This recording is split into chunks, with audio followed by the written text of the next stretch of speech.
Assalamualaikum students, I hope you all are fine. I am with you with my last lecture. So today we will cover before the arrival of Islam, Harsha, the last old style ruler. ठीक है, हमने अभी जिसके जो हमारा जो last हमारा previous lecture था उससे पहले हमने किसके बारे में पढ़ा था? हमने पढ़ा था द हिंदू रिवाइवल। उससे पहले हमने गुप्ता के बारे में पढ़ा, फिर हमने पढ़ा कि किस तरह से बुद्धिज्म आया, and then after in the end हम जो अब जिसके बारे में डिस्कस कर रहे हैं वो है हर्षा।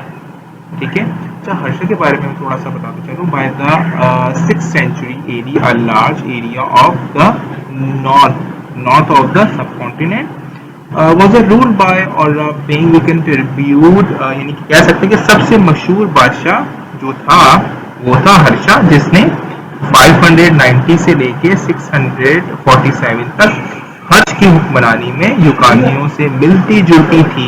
ठीक है, और वो जो था उसने बहुत ही दाना तरीके से अपनी सल्तनत को बढ़ाया, यहाँ तक कि पुराने ही सल्तनत इनके पुराने वैसे अपने पुराने ही सल्तनत के ही इलाके जो इसने डिफीट किया था, सही है, जो उसने हासिल किया था उसी को उसने बहुत अच्छे तरीके से रन किया। और इसी तरह उसने कम से कम 1 लाख घुड़सवार अपनी स्ट्रॉन्ग आर्मी बनाई। ठीक है, और वो एक रफली एरिया में कैन से रफली the area of the old Gupta empire.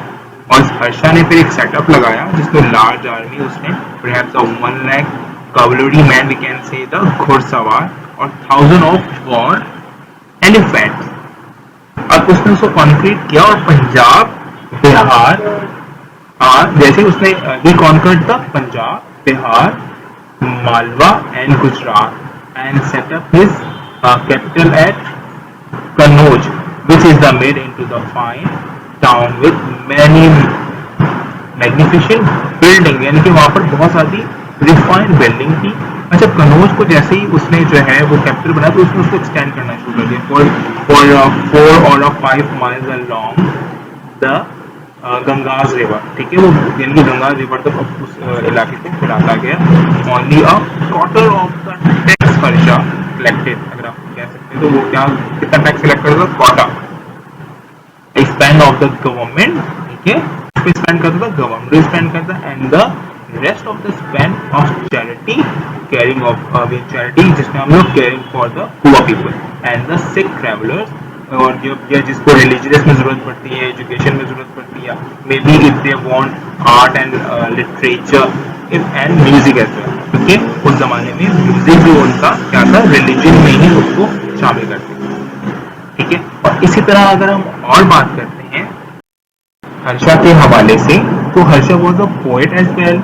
वो राइटिंग और प्ले राइटर यानी कि ड्रामे भी लिखता था, and also build many schools and उसने स्कूल्स बनाए, and Hindu he may have converted to Buddhism because he strongly supported the famous ancient Buddhist university at Nalanda.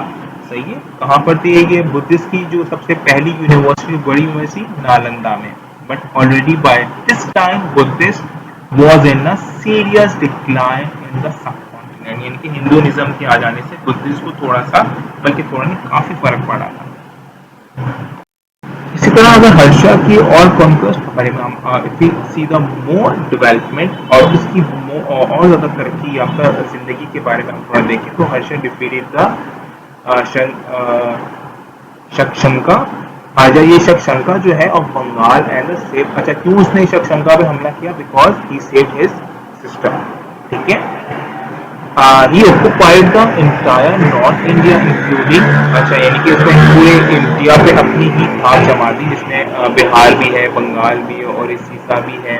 ठीक है, और इसने बहुत सारी वहां से मालो दौलत, इस तरह से उसने वहां पर अपना पूरा एम्पायर उसने स्टैंड कर लिया कि वो बहुत ज्यादा नामी गिरामी शख्सियत बन गया पूरे इंडिया में।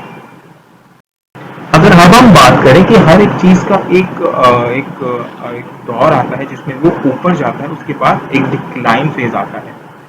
तो अगर अब हम बात करें आफ्टर हर्षा के इंतकाल के बाद, उसके मरने के बाद क्या हुआ, तो कितनी लड़ाइयाँ हुई, क्या डिसऑर्डर हुए, जो वो ऑर्डर दे के कहते किसी ने माने या ना माने, उसको थोड़ा सा हम हाईलाइट करते हैं कि अब जैसे ही टाइम लाइन में अगर हम देखते हैं कि time one not so very different from what had gone before, but he was to be the last of the old type of ruler, यानी कि वो पुराने जमाने का ही रूलर था।